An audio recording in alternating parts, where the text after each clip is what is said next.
What's up? This is Tim with Tactics Boardshop, and today I'm going to be talking about the New Balance 417. This is Franky Villani's pro model shoe. I was really excited to try it out because he's an amazing skater and it just looked good on your feet. First impressions, just looking at the shoe, it reminds me a lot of the Vans half cab. The stitching pattern, the mid-top, all kind of looks similar. It is a little bit thinner, I'd say, than the half cab, especially here in the collar.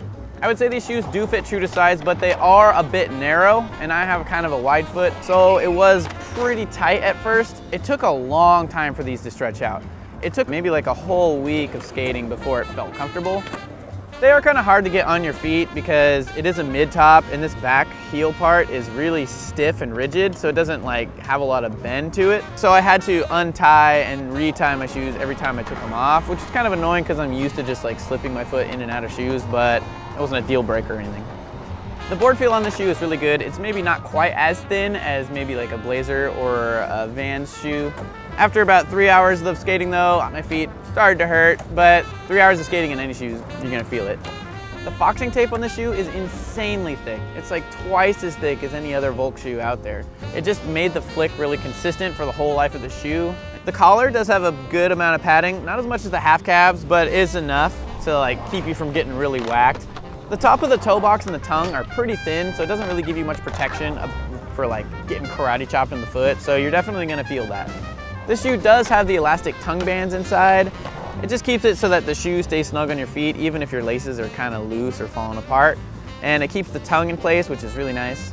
So the insole is pretty good. It's the New Balance Absorb Plus insole.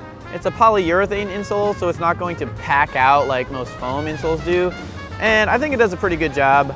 I don't really jump down anything big anymore because I'm an old fogey now. There was a couple times I came down pretty hard on my heels and I could definitely feel it. I thought I was gonna get a heel bruise, but fortunately I did not.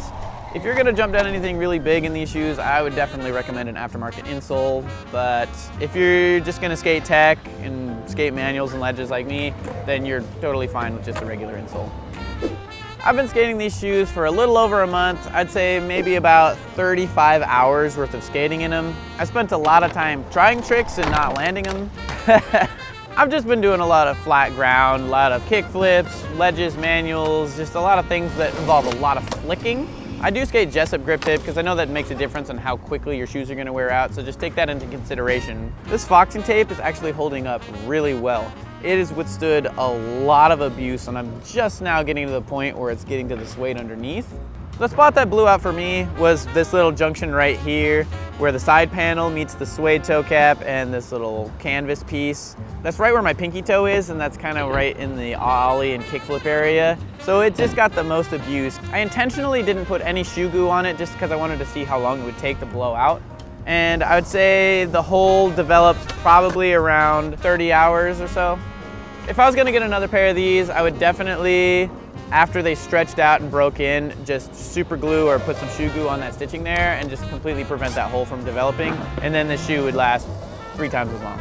There is actually a rubber underlay under the toe box here, but it is just on the very tip of the toe. I wish it had gone back further because then it would have completely prevented the hole in the first place. But just know that if you do a lot of kick flips off the tip of your toe, that there's some extra rubber under there.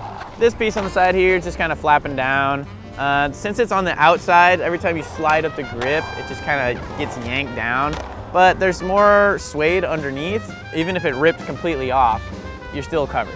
The sole on the bottom is holding up great. I've noticed it has gotten a little bit thinner, but I mean, I haven't noticed myself losing any traction on my board or on the ground or anything.